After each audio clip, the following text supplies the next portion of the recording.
Your online reputation is your currency. And whether you realize it or not, your personal social media might be scaring away clients. That Facebook debate, that Instagram story from last weekend, they're all part of your brand, whether you like it or not. Today, we're exposing the hidden risks of your digital footprint, sharing jaw-dropping stats on how many people look you up before doing business, and giving you a game plan to protect your professional image.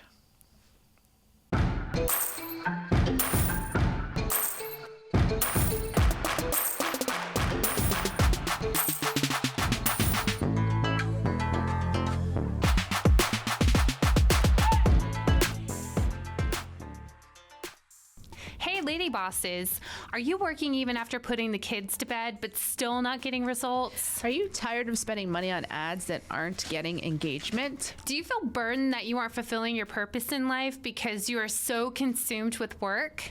I'm your host, Brooke Boltz. I'm an attorney and founder of Boltz Legal. I started my business and in 1 year was bringing in 7 figures and am now bringing in multi-7 figures. And I'm your co-host, Rachel Boltz, owner of Boltz Media. I've helped many businesses build their online presence and increase their revenue through digital marketing. Want to hear how we did it? We are here to help you achieve your goals personally, professionally, and spiritually.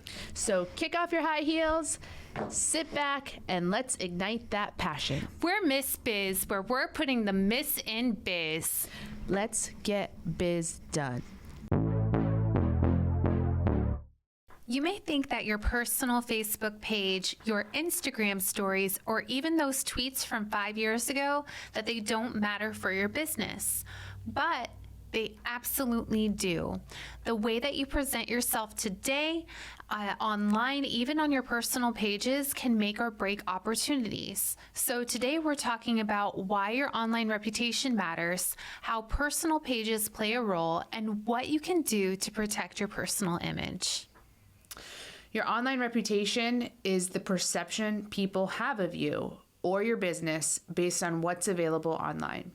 This includes Google search results, social media profiles, reviews, and even the comments you leave on posts. That's a big one. Have you ever Googled yourself?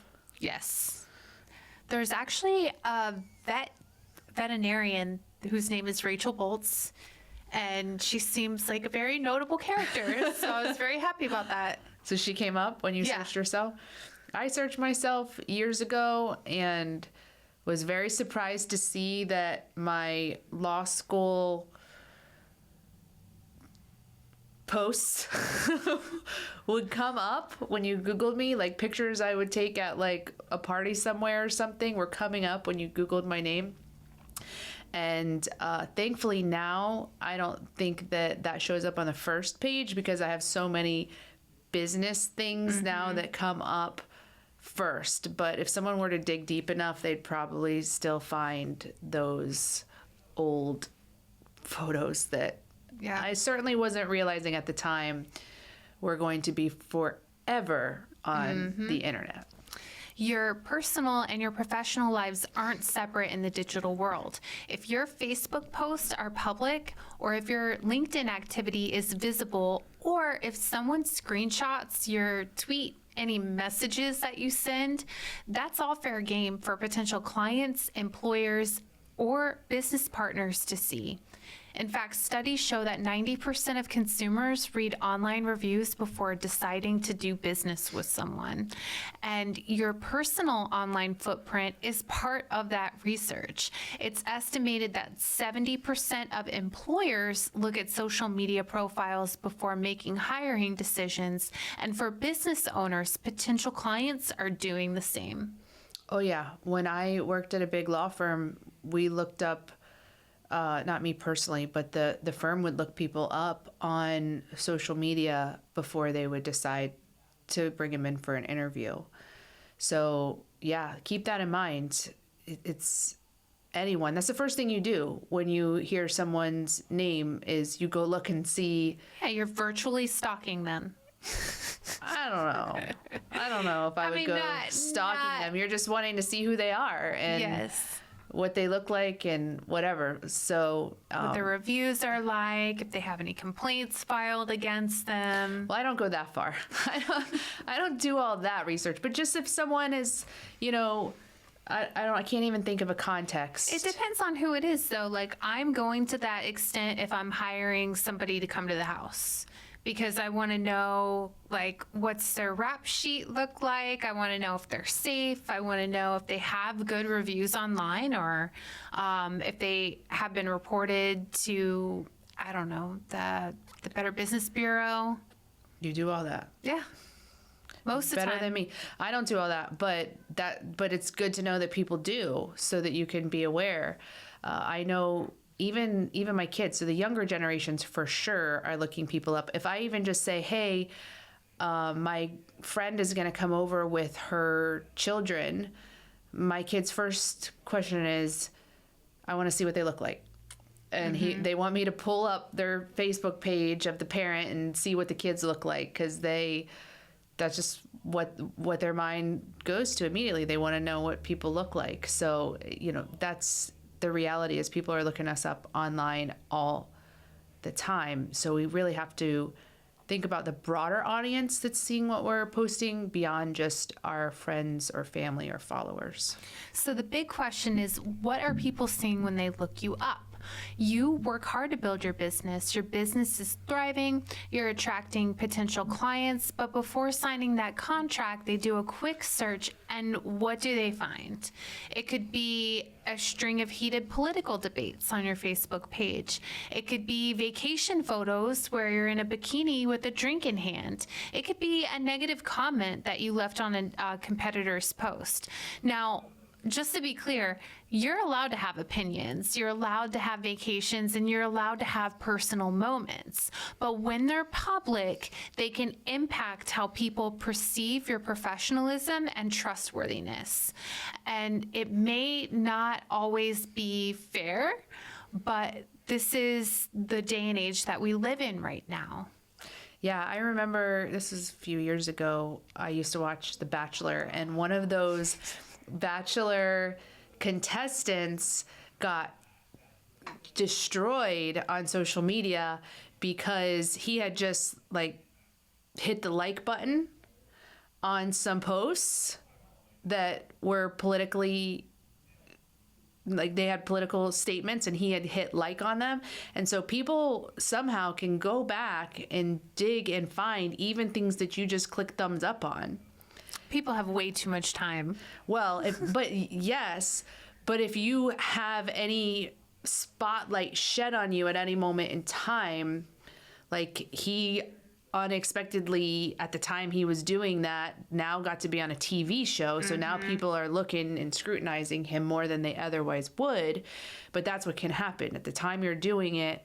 And I'm not saying you can't like people's posts or whatever, but I am saying people can find that. If they dig deep enough and look hard enough, they can find even the things that you thumbs upped. So just something to be aware of in case that spotlight is ever on you. Having a standout speaker resume is so important to booking speaking engagements. If you're looking to increase your speaking engagements, but don't know where to start with your speaker resume and you'd like to see a couple of examples, we would be happy to share ours with you. Go to msbiz.com/contact, and in the subject line, type speaker resumes, and we'll send you your copy today. I'm glad that you brought up that point, because how you interact and what you put up can really make a big difference. And one of the examples I was going to share was about a Domino employee incident. In 2009, 2 employees filmed themselves doing disgusting things to food before they served it to customers. And the video went viral. And even though they were fired, the damage had already been done, and the company lost credibility and customers overnight. Oh, I can definitely see why. If they're doing disgusting things to food and then serving it, I wouldn't be going there. I mean, that is really damaging. It also speaks to how you have to keep an eye on Yes. your employees and things. Absolutely. The second example is the Rude Cookies Cafe. So, a cafe publicly shamed customers on social media for not spending enough. Instead of gaining sympathy, they got backlash, lost customers, and had shut down. So, the lesson is what you post, share, or comment on affects your brand whether you realize it or not, even if you're interacting as your personal profile page. Oh yeah, on Facebook, all of your pages are connected through your personal page. And a lot of times it's easier to get followers on your personal page than it is on your business page. So people are reposting their business content onto their personal page and kind of using them interchangeably. But what happens if you have your personal page private? Can everybody see what you posted then? No, only your followers, your friends and followers can, but even with it being private, you still run the risk of people taking screenshots and then sharing it. And spreading whatever it was that you said along. Understood. So here's some strategies to protect your online reputation. The good news is that you have control over how you're perceived online. Here's how to protect and improve your digital reputation. So check your privacy settings. Adjust Facebook and Instagram settings to control who sees your posts. And also, even if you have a public page, you can make certain posts only visible to Your friends and family. to your followers, or you can even make it even more customized than that. You can say, show all my followers except these 3. Yes. Or whatever. So you can really go in and customize each post if you wanted to, but just don't forget whatever your default settings are. Because that's who it's going to show it to if you don't adjust it manually. Also, regularly review your tagged photos. This is something that I didn't used to understand what was going on, but I realized it when I get my memories. That's one of my favorite things to do every day is look at my memories on Facebook. And so it shows, if you're not familiar with the memories, you can pull it up and it shows what you posted last year and 2 years ago and even back like 10 plus years ago. It'll show what you posted on this day and time back then. So I love seeing the pictures of my kids when they were little and things like that on my memories each day. But what was coming up on my memories were like this sunglass ad that somebody had tagged me on. And I remembered that there was a period of time where like every day this person was tagging me on their sunglass ads. And I think I untagged myself once, but I didn't do it again because it was just every day they kept re-tagging me. And then when it showed up in my memories, I'm realizing this is still showing up on my page because I never removed it. So it's something to know. When they tag you, it shows up on your page and unless you untag yourself. So a lot of people who are advertising something will tag you so that you see it, but you don't want that on your page. Right. You can set up your settings as well so that you have to actually review and approve it before you can be tagged in it.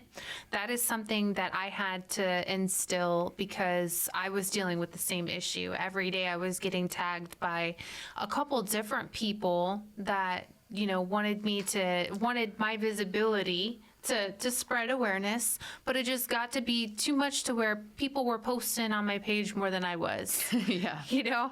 And that's a problem. Yeah, and it shows inconsistency because, I've posted law firm and family stuff on my personal page, and then here's 15 sunglass ads. Yeah.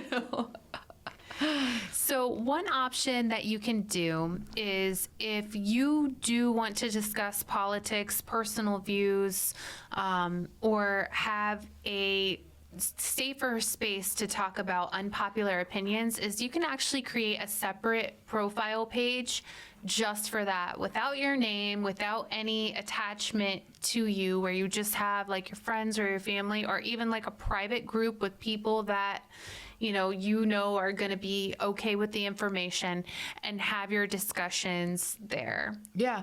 Or you can even create a WhatsApp group or even just a text group message of a smaller scale, where you know that everybody in that group is safe and like-minded, and just a safe place to post those type of comments or views.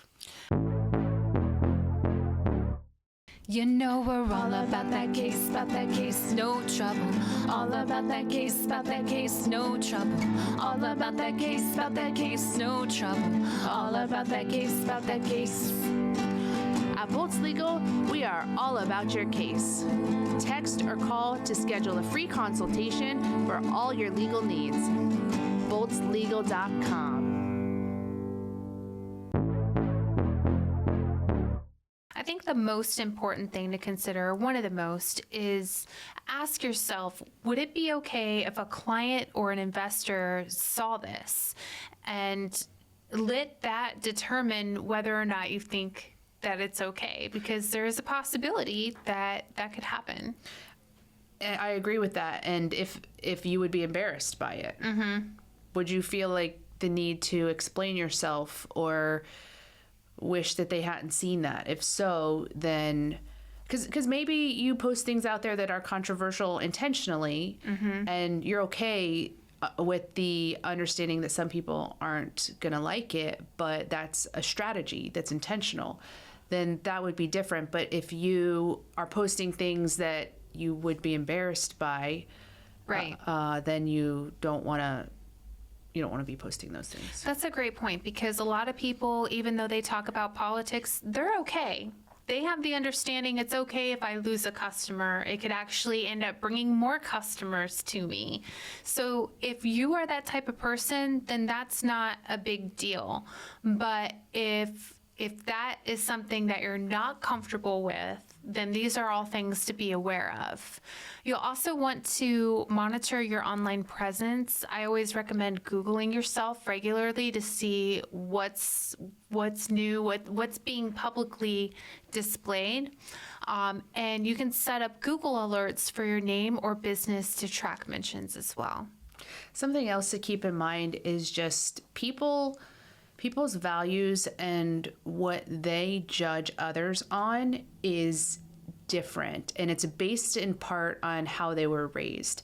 So for example, if you're raised in a family where you're taught that drinking is terrible and nobody should drink, especially if you're a Christian, then seeing someone holding a glass of wine on a Facebook post might deter you from wanting to work with them.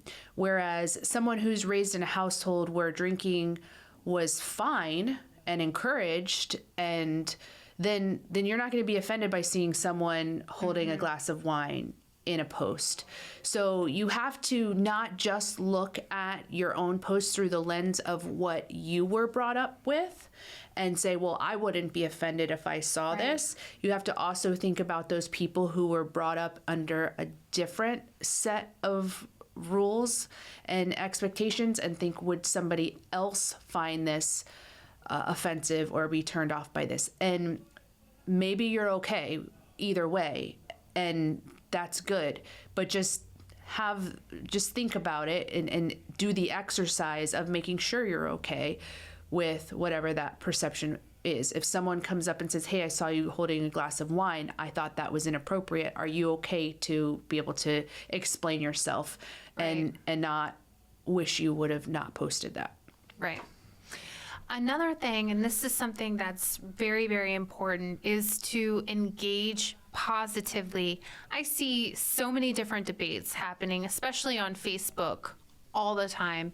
Community pages, there is always somebody saying some smart comment somewhere, but people will see that. So it's really important to make sure that you're responding professionally, sharing value, and uplifting people, because that all enhances your credibility. Definitely. So the bottom line is your online reputation is part of your brand.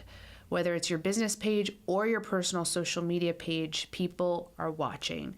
A lot of times there's more engagement and more views on your personal page than your professional page. So you have to be just as aware of what you're posting on your personal page as professional. But the good news is that with some intentionality, you can craft a professional, positive, and engaging presence that attracts opportunities instead of repelling them. And it doesn't mean you can't be authentic to who you are. Sometimes as we're talking, I'm thinking maybe people would misunderstand. We're not trying to say to change who you are for social media. Still be authentic to who you are.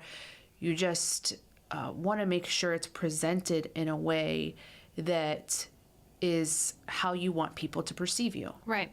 And just to be aware of it. You know, if you're on vacation and you're on the beach of Bahamas and you want to take a picture, that is perfectly fine. There's a big difference, in my opinion, and my perception, between that and a page that is just like all thirst trap images. So, you know, just be aware of it. Always think, you know, how is this going to be perceived by other people? And if it isn't accepted, then am I going to be okay with that? Yeah. Yeah. And it's something to be aware of with your children too. That's why my kids don't have social media, because I don't know what they're going to put out there, and I don't want them to have the repercussions of that later in life because they did something stupid. They're going to go viral. Yeah, that's all I need. That's all I need is them to go viral doing something stupid, because that reflects on me too. Yes. It's not even me or my business, but if my kids go do something online, then, you know, it reflects on me, unfortunately. But so just a lot of things to keep in mind. So if you found this helpful, make sure you share it with a fellow business owner who might need a little reputation refresh. And don't forget, what you post online is a reflection of your business, so make it count.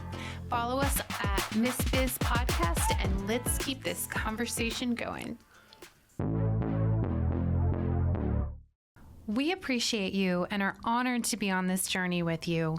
We can't wait to help you, to encourage you, and show you how to grow personally, professionally, and spiritually.